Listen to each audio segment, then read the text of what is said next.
బ్రహ్మ ఆనందం ఈ సినిమా అయితే ఫిబ్రవరి 14న రిలీజ్ అయినట్టు మా అందరికీ తెలిసింది. అయితే ఈ సినిమాకి సంబంధించి అంటే ఎక్కువగా హీరోలు మెగా హీరోలు కానివ్వండి, పెద్ద పెద్ద స్టార్ హీరోస్ కానీ చిన్న సినిమాలకు అలా ప్రమోట్ చేసింది. ఎందుకంటే ఆయన కొత్త సినిమా ఫస్ట్ సినిమా కానీ బ్రహ్మానందం అందులో తాత క్యారెక్టర్ చేయడం జరిగింది.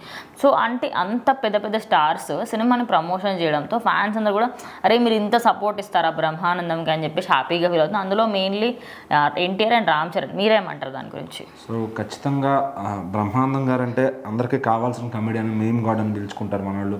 సో ఎందుకంటే బ్రహ్మానందం గారి వాల్యూ ఈరోజు అట్లా ఉంది. ఏ హీరోలైనా సరే ఆయనకి సపోర్ట్ చేయాల్సిందే. ఎందుకంటే ఆయన టాలీవుడ్లో ప్రతి ఒక్క హీరోతో చిన్న లేదు పెద్ద లేదు ఎవరైనా వయసు తేడా లేకుండా అందరితో నటించారనమాట.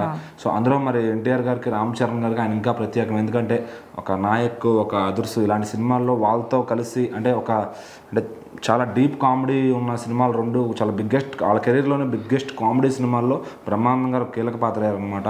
సో మరి వాళ్ళకి హిట్స్ ఇవ్వడంలో చాలా ఆయన కూడా ఒక బ్యాక్ బోన్లో నిలబడ్డారని చెప్పచ్చు ఖచ్చితంగా.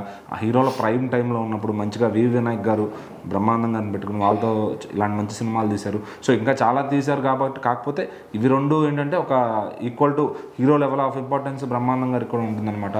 సో మరి ఆయనతో ఉన్న రిలేషన్ కానీ ఫస్ట్ నుంచి అటు చిరంజీవి గారి ఫ్యామిలీకి కానీ ఇటు నందమూరి ఫ్యామిలీకి కానీ ఆయనతో ప్రతి సినిమాలో వాళ్ళు చేసే విధానం కానీ సో అంతా ఆ బాండింగ్ ఉన్నందువల్ల ఈరోజు టాప్లో ఉన్నారు. సో మరి బ్రహ్మానందం గారి కొడుకు ఒక టైం వచ్చింది అతనికి అంటే చేశాడు కానీ అక్కడ హిట్స్ లేవన్నమాట. సో మరి ఈ సినిమాని ఎంత మంచి టాక్ వచ్చిన తర్వాత ఖచ్చితంగా వాళ్ళు చూసి ప్రైజ్ చేయడం అయితే జరిగిందనమాట. సో సినిమా చాలా బాగుందని చెప్పడం కానీ దాన్ని పబ్లిక్లోకి తీసుకెళ్ళడం కానీ సో ఎందుకంటే ఈ హీరోలు చెప్తే వాళ్ళ ఫ్యాన్స్ కూడా దాన్ని చూస్తారు. సో ఖచ్చితంగా అవునరా మా హీరో చెప్పాడు ఈ సినిమా బాగుంది అంటే ఖచ్చితంగా వెళ్ళాలి అని చెప్పి. సో మరి బ్రహ్మానందం సినిమా కూడా హీరోకి చాలా హెల్ప్ అయ్యే సినిమా. ఒక మంచి సినిమాతో వచ్చారనమాట. ఆయన చాలా తక్కువ సినిమాలు చేశాడు అంటే చాలా గ్యాప్తో ఈ సినిమా చేశారనమాట.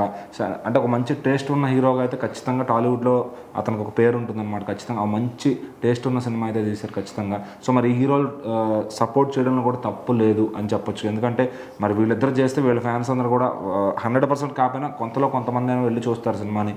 సో మరి ఇట్లా హీరోలందరూ ముందుకు వచ్చి ఒక మంచి సినిమాని ఆదరిస్తే కనుక అది 10 కాలాల పాటు బతుకుద్ది అనమాట ఖచ్చితంగా. సో పోయే సినిమాలను ఎవరో కాపాడాలని కూడా అనుకోరు ఖచ్చితంగా. సో మంచి రివ్యూస్ మంచి సినిమా మాత్రం కాపాడితే ఖచ్చితంగా ప్రేక్షకాదరణ పొంది థియేటర్స్ వాళ్ళకి కానీ అటు కొనుక్కున్న వాళ్ళకి కానీ నిర్మాతలకు కానీ అందరికీ కూడా ఎంతోమందికి అది ఒక మంచి గుర్తింపుగా వస్తుంది. అట్లాగే వాళ్ళ పాకెట్స్ కూడా నీట్గా నింపుకోగలుగుతారు లాస్ లేకుండా ఖచ్చితంగా.